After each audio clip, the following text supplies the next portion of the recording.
calling?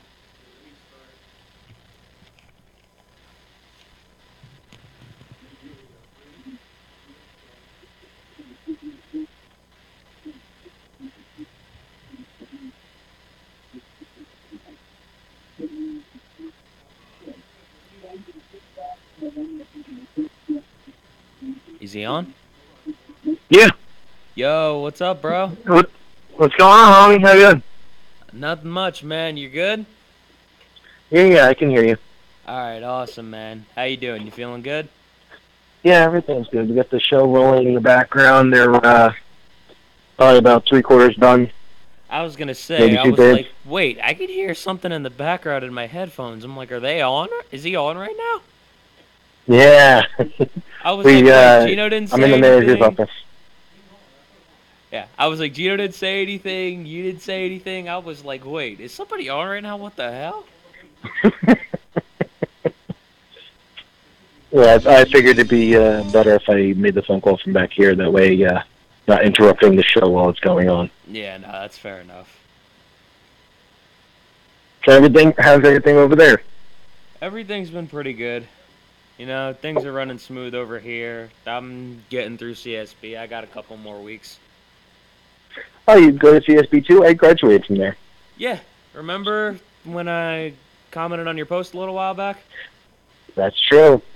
Yeah, that's why I commented on it, because I'm going to the one in Cherry Hill right now. I heard Cherry Hill's a good school. Yeah, nah, the guys there are really good. I'm really enjoying it. Hopefully, you wind up getting something out of it. I know. They got me in with football game plan off of that, and then I got a couple of movies. And while I was PAing for the movies, they had me like as an unpaid PA at first. Oh yeah. And the way things go with CSB is you know what you're doing, and they see that, and then they wind up elevating you. And I wound up. I was on set for like one day, and they were like, "What's the rest of your schedule look like for this period of time?" And I went, "I'm supposed to have a day job, but I could call out." They're like, "We will pay you to call out." That is dope. So, yeah, so I wound up staying on that phone for about 2 months. Yeah. That's the first time I ever heard of somebody getting paid to call out. Yeah, well, I mean, happened to me. My company didn't pay me. The production company paid me to be on with them. Yeah. Even still, man. Right. Yo, Gino, you put the music on already? Yeah. I was gonna say I've been ready, brother. What's that? Nah, I was talking to Gino.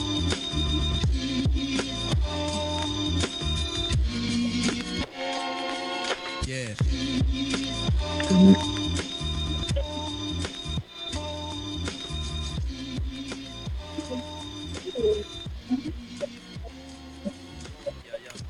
All right, and we are live here on HamiltonRadio.net, channel HR2. This is the Roundtable. I'm your host, John Brecco. And before we get into any of the plans that we got tonight, I want to give a shout out real quick to one of the best indie wrestlers I know. I don't know a lot of guys who are like really, out there actually doing it. But let me give a quick shout out to Dave Hines, and let me give a quick shout out to the DJ Danny Show for doing a tribute to Lucas with their last show. They had Dave Hines, and what was the other guy's name? I forget. Donnie. The other guy was Donnie? I don't know what his last name is, but I think it was by Donnie. Yeah. I was going to say, I know he said he was a ring manager, and Danny thought that was a referee for some reason, but, I'll get over that hunk of stupid. But anyways, I just wanted to give a shout out to them really quick. Keep their family in their prayers. And, he's a great guy. So just wanted to give that a shout out. But anyway, my guest for tonight is Anthony Crescenzo. How you doing, man? Good. How you been, bro? I've been good, man. I can't complain. Where's the place you're doing it from right now? You're doing it from the Comedy Cove? Yeah, I'm over at the Comedy Cove in Springfield. I'm in the manager's office. So this way you guys don't overhear the entire show, and I'm not interrupting the show. Right now, I'm not 100% sure. I think Corinne Fisher is on stage. They're doing Bike Glass Heel show. The money goes to the survivors of domestic violence. So I helped them out selling a couple tickets. They were already having me on the show anyway, and it wound up working out really well. I did 15 minutes earlier in the show, and figured I'd hang out and do whatever they needed peripheral for me to do, because this is also my home club, so I know how everything works in here. I was gonna say, either way, it sounds like a pretty good gig you got going on. Tell me a little bit about the show you do every last Sunday of the month, because I know we were talking about it probably a couple months back, but I do forget like where it's at and like what exactly goes on. So tell me a little bit about it. Yeah, sure. I have multiple shows going on, but the one you're referencing right now is every month we do Anthony Crescenzo and Friends at the Comedy Cove in Springfield, New Jersey. It's me and a few of my friends, and we get up, we do a show. We're trying to make it more of a charity event now. We're going to try to start getting some localized charities. One of them that I'm looking into currently is we just had a bunch of floods in New Jersey. So I know Little Falls, which is right by us, they flooded out pretty bad. I don't know if you have seen the videos that somebody put it on Facebook, and they've been all over the news, that there was one of the dealerships lost a whole bunch of Jeeps. They just flew right into the Passaic River.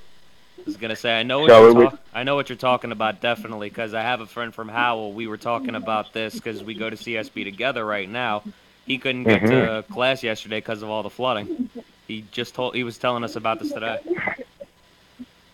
Yeah, Brick is another place that I want to try to help out. I know that they just went through a nightmare over there. Some of my friends are telling me about it. Yeah. And I saw some of the videos, and I'm like, that's just insane. And for me, I would rather do local charities, because then I know who's benefiting from it. I know like how things are running, and it's easier to control. Like I could give money to the Red Cross in a heartbeat. I already give them blood. It's not a big deal for me to just give them money. But yeah, we do it over here every month. So last Sunday of every single month we do it, and we have at least one what I call a get, which is like a national headliner on the show. So that way you don't feel like you just watched the show. You're like, oh my god, I watched a show. Yeah. And the tickets are pretty reasonable. I mean, you get them you can get them online through my Eventbrite site for $15, or at the door we take cash, $20 at the door. The reason we do 20 is everybody's got 20 in their pocket. Oh yeah, definitely. So it's very simple. We're not making change, things like that. The waitress loves it because she's like, oh, once a month on a Sunday, I'm putting a little extra coin in my pocket. I was going to say, and plus you're out here giving your money in blood anyway, so, it's good that you're seeing some of the results and some of the good it's doing for people, because you're giving stuff up like it's fucking Christmas time out here. You might as well be one big Christmas decoration, brother. Actually, the back, like where the bar is inside the showroom, there's Christmas lights on all the time, and the reason they do that is so this way the bartenders can see what they're doing, and the whole crowd doesn't need to see anything. Too. I love it. You gotta love Christmas in July, though, man. It's a beautiful thing. Oh, dude, I love those. You go to Ugly Sweater Party in July, that is fun to watch. Oh, I believe it. I just don't want to go outside in a sweater. I already got a sweater on past all this skin, bones, and whatever else is inside of me. Oh, that's crazy. What are you, Greek or something? Who, me? Yeah, I'm just playing around. I'm Europe as fuck, brother. There's probably something in there. No, but anyways, you were talking about your show. I think I interrupted you. I apologize for that. No, that's fine. Actually, the only other thing I was going to say about it is one of if you want, in fact, you were talking about your friend that's going through your friend that passed, the family's going through something. I would love to, just help them out. If people want to hit me up, and we'll put a date together, and the money could go to that. I'm all about doing local stuff. Yeah, no, man, I appreciate that, because I got other friends who I haven't even talked to yet. So I actually got one friend who's out in Nashville right now. She lives in Brick, so she's probably gonna come back to a shit show. Exactly, and I was gonna say she left that's at the what we're right trying time. to. We know that exists, so we're just trying to do our part to help out. Yeah, nah. There's a lot of people out there that should really be appreciative, and I appreciate what you're doing, man. Thanks, But man. yeah. But anyways, why don't you tell me a little bit about some of the other shows that you're doing? Well, we do 2 shows a month over at Broadway Comedy Club. Kind of the same deal. We try to help out a little bit if we can. Sometimes no charity wants to jump on because it's New York and they can't really put people in, and I just go, all right, no problem. I'll seat the room myself. It's not that big of a deal because I have a pretty nice fan base, so we're able to make sure that the comics have a show going on. We pay them out. We headlining in Connecticut in September, and I'm trying to help out and take some of my funds and put it towards something up in that direction. But I never know what people want to do. Nice, man. That's awesome. Long Island's pretty much the same thing. I do within that club I do on Long Island Gateway Comedy Club. Okay, gotcha. All right, so yeah, that's pretty much the same kind of deal at the other two places. We try to I try to take it out of what my cut is. I can't make all the comics do that, but I'm like, okay, I'm making this much money. Everything with me, it's like, if you buy a ticket to come see my show, and I can put a charity involved with it, I'm like, all right, great. Whatever I take from my cut that comes back to me, I can help out with something. Because I'm not. I'm not broke, so I'm like, all right, you know what? If I can help out, I'll help out. Yeah, but if you could spare a little bit. Yeah, exactly. I just try to do my part. That's fair enough. How long you been doing comedy though, man? I don't like to say 15 years, but it's probably been about that. Because I'm like a career MC that everybody's trying to push up. And I'm like, I don't mind emceeing. That's the whole thing. I actually enjoy it because when I MC, I can talk to the crowd. Like the MC and the headliner can talk to the crowd. But when you see my face, it's like, ooh, I don't know if he can headline because he's still in his 20s. And I'm like, I'm almost 40. Yeah, no, I didn't think you were that old, man. I thought you were maybe around my age, maybe a little older, because I turn 24 next January, so I thought you were maybe like in your late 20s, maybe like early 30s. I didn't think you were almost 40. That's the first I heard of that. Yeah, I get a lot of my acting work comes from younger ages. Okay. Like, book him, he's 25. It's like, he's actually close to 40. Are you sure? Yeah, he sent us his date of birth, and he's nearly 40 years old. Really? Can we take a look at him and have him read for it, and we'll see what's what? Yeah.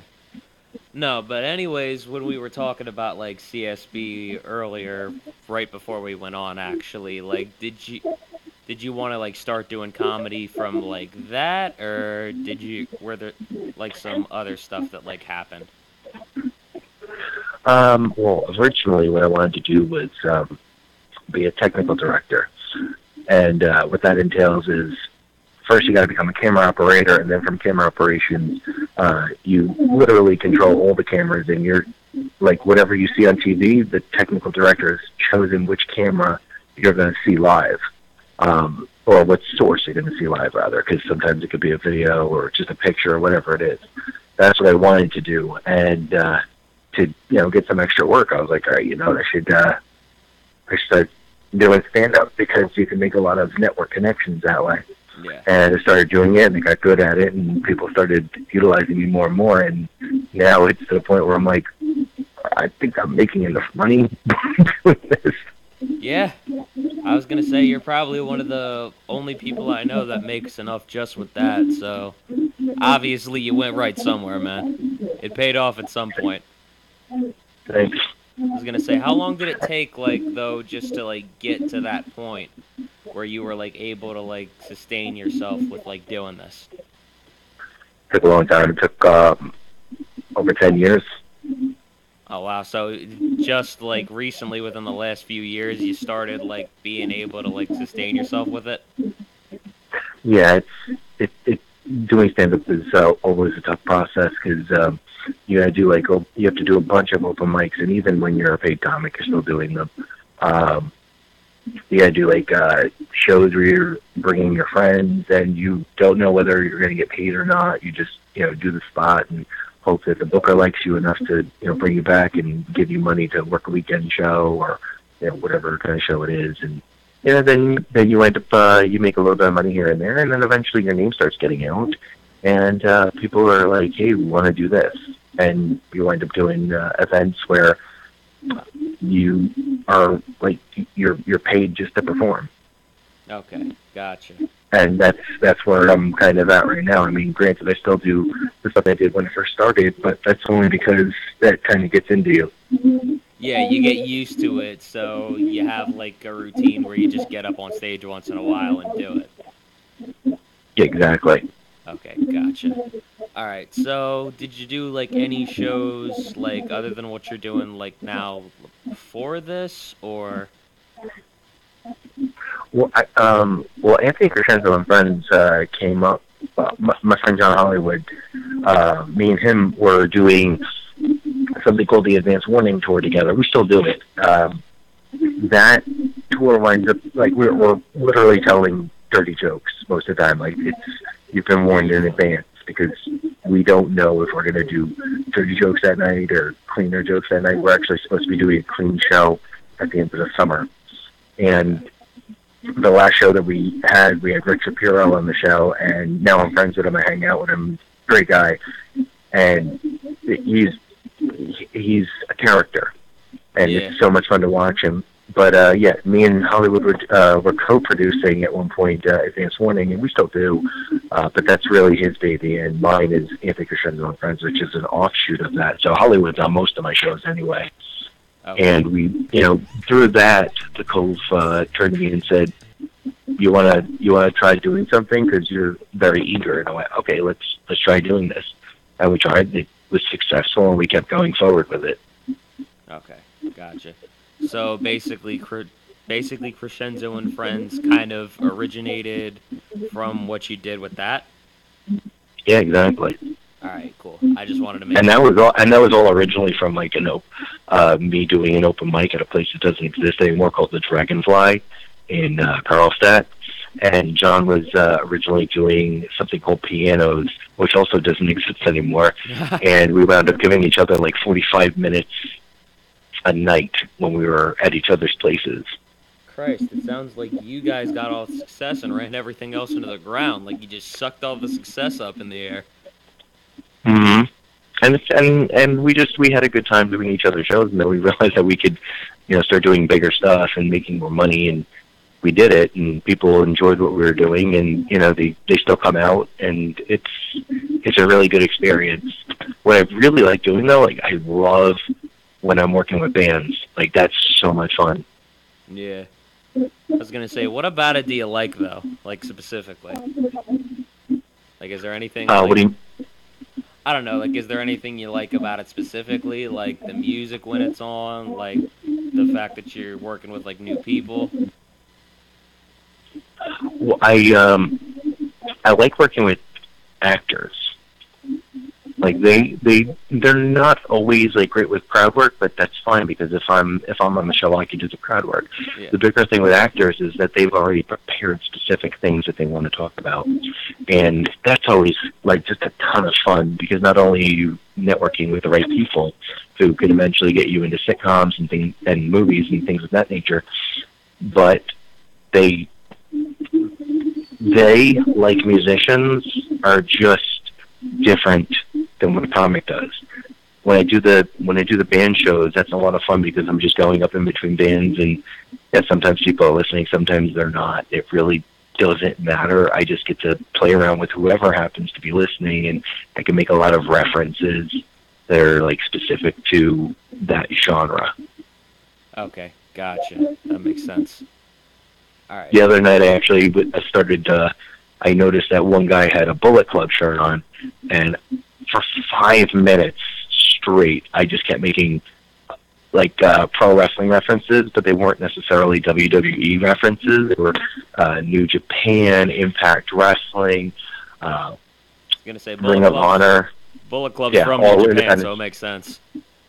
Hmm. I was making a Joey Ryan reference, and people were laughing their butts off. I was like, "This is crazy." And Hey the man, comics had no idea what I was talking about. I was about to say that would have been beautiful if I was there because I have a Bullet Club tank. Right, I have a Bullet Club tank that I got maybe like a couple months ago, so that would have been fantastic.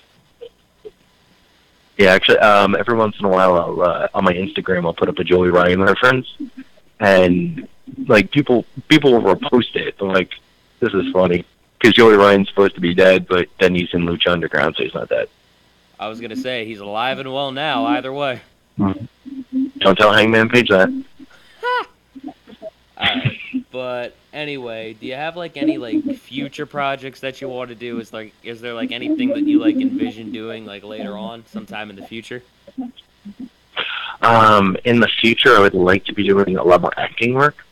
But well, actually, one of the things that I'm supposed to be getting a phone call about in the next couple of days, hopefully, is one of my friends is currently working with Trauma Studios, and they're making another Toxic Avenger movie. And he was like, "Hey, if you want a piece, like let me know." And I was like, "Oh my God, yeah, I would love to do a Toxic Avenger movie. That'd be great." Because right now, the last projects that I did were like, what was it? 1,000 indecisions or 100 indecisions, and that went really, really well. Okay. So basically, you So, do. Alright. Nah, sorry, you were talking. Go ahead. no, all I was gonna say is it. So it like anything that I can do acting wise is like I would love to do stuff like that. Hey man, adventure sounds like a pretty sweet deal to start with, so that doesn't sound Oh too yeah. bad. I was gonna say I'd hop on that shit any day. Are you kidding me? All right, but there is one more thing that I did have on my mind to mention, and it is your hatred for the homeless people. And I'm not gonna lie, when you were talking about doing stuff for the poor, I started thinking about that in my head. I was like, wait, that was the last thing I expected from him. I mean, it was cool to hear, and I'm glad you're doing it, but all right.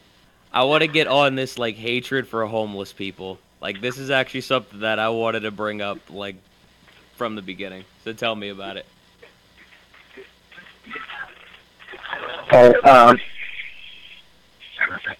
Oh, yeah, no, I don't know where everybody gets this. Like, I make jokes about it when people are like saying something about it, but I don't actually hate homeless people. My issue with the homeless is the homeless that like comes up to you and like asks you for change, and then you're like, okay, but then I've actually sat down and had conversations with homeless people. Yeah. Not like what you're gonna find coming up very, very soon with people that live in Brick, people that live down in Howell, people that live in well, anybody that got affected by Sandy, really. Yeah. And the new one, like Little Falls is underwater. I'm sure there's going to be a lot of FEMA help over there, and that's all. Like that, I completely understand. It's the ones that, like, they're actively homeless, but they're not like maybe they're not actually homeless. They don't want to like take the steps, and they'll come up to you and like ask you for change in the city. And this is one of the issues I had when I lived in the city. There was a guy, and I was like, hey man, how about I got some bread in the truck. Like, you want some bread? He goes, I don't need bread. I'm like, what? He goes, yeah, like bread is just bread. I was like, it's food. I'm gonna say, how are you gonna get He food goes, when you're homeless? nah. I was like, you want me to help you out? Maybe I can get you a job. He goes, nah, you keep being a sucker at work. Like, this is my job. I'm good here. I have the freedom to do whatever I want. I go, yeah, you also have the freedom to get rained on your house. Goddamn right. Or another one was there was a guy I was working over on 42nd by like 6th to 5th Avenue, and he had a girlfriend with him, and obviously, like, he's a drug addict. I understand it, but he had a girlfriend with him, and he's got a guitar, and he's got his dog there. And I'm like, this is like a whole family convention. There might as well have been a little kid involved. And I was like, how the hell has this homeless guy got a girlfriend? I don't even have a girlfriend. Anthony walked into the homeless convention that day. Yeah, I was like, hey, any of you girls single? No? I'll make you single. Dibs. What's good? I was gonna say they got everything in New York. They got Comic Con, they got Yeah. Broadway Con, they got Homeless Con. They really got Yeah. everything, man. All And right. it's, I don't actually hate people that are homeless. Yeah. I take exception to certain situations. Yeah. No, that's But don't fair. get me wrong. I'll still give them money. But I'm like, oh, I'm like, I don't care what you're gonna buy with it. I'm giving you money. I don't need to know the story. I was gonna say, don't tell me the But story or I'll take it back. then there's like there's active, like, homeless people that they're just unfortunate, and in those situations I'm like, all right, you know what? If there's something I can do to help, I'll help. But I don't want to just give a handout. I want it to be something that, like, it could actually help you to move forward Yeah. and get out of your situation. If I see a homeless person, like, they really, like, what they really need is like a suit because they want to go on an interview, or they need a job for, like, try to help them out with something that can actually move them out of their situation. Yeah. Nah, I get you. That's fair enough, man. You can't give you can't give a handout to somebody that claims to be homeless but has a pair of $150 Jordans on their feet. Doesn't really Oh make yeah, sense. Nah, dude, that's the worst. Sorry, go ahead. I was gonna say I completely understand where you're coming from with that though. Yeah, when you live in the city, it just gets aggravating. Like, it's too much. Like, you see people like scrounging around on things, and then they have a place, Yeah, and they're just like they're taking handouts and things like that. It's like, no, leave that for somebody who actually needs it. Like, let somebody, like, donate to an organization where they're going to actually help them out. There's housing for the homeless. The homeless does not want to take it because there's too many people in there. And here's actually something terrible about homeless. The the places that they live, they steal from each other. They hurt each other in those situations, and that sucks. And they kind of understand why they don't want to, like, stay in a shelter. But at the same point, I'm like, well, there's a system put in place to try to help you move up. yeah. So the money that I'm giving you, you don't need to go buy food because there's a church that has food, and they'll give you the food. There's a soup kitchen that'll give you food. Gonna say with Like, there's that. a place that you can stay. There's a place that, like, you can create an address, and if you're willing to, like, I think that more businesses should attempt to hire homeless people. I mean, granted, they're not going to get 50,000 a year, but Well, yeah, that wouldn't make a lot of sense having like a CEO somewhere that's homeless. yeah, that would be kind of crazy. Could you just imagine somebody goes up to you in like their nice suit and tie, they have this expensive like suit jacket on, like this like $500 tie, spare change please.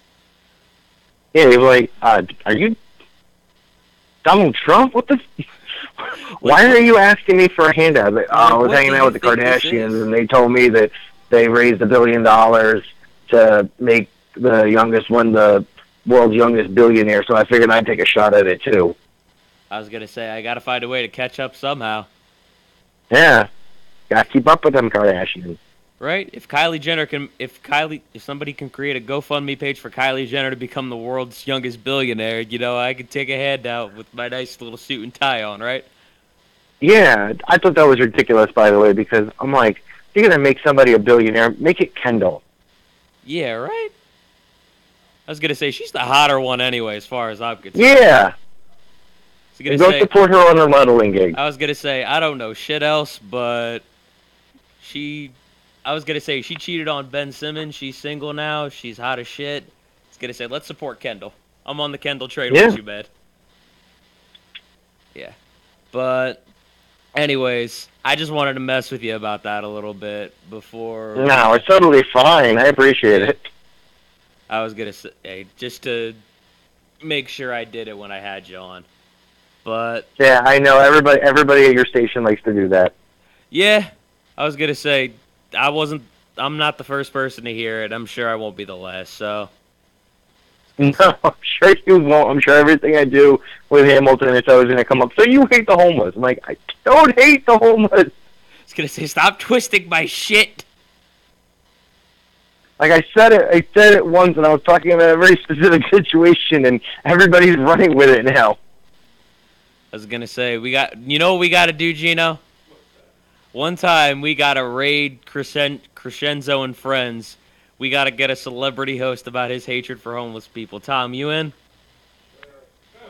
I was about to say, shout out to Tom Mongelli and Doug Max. They are on next, and they're going to take part in me with this whenever I can actually get the money to go up. Shit, if a guy with $150 Jordans could use a handout, I could too, but I don't see that happening. But that's alright. I'll manage somehow. No, but anyway, man, I do want to thank you for being on. I really appreciate it. And I do hope... Oh, no problem. Thank you. I was going to say, and I do hope that, you can come in here one day, because I know the plan was, to get you and a couple other comics and have a good time on air, but, things come up, shit happens, so...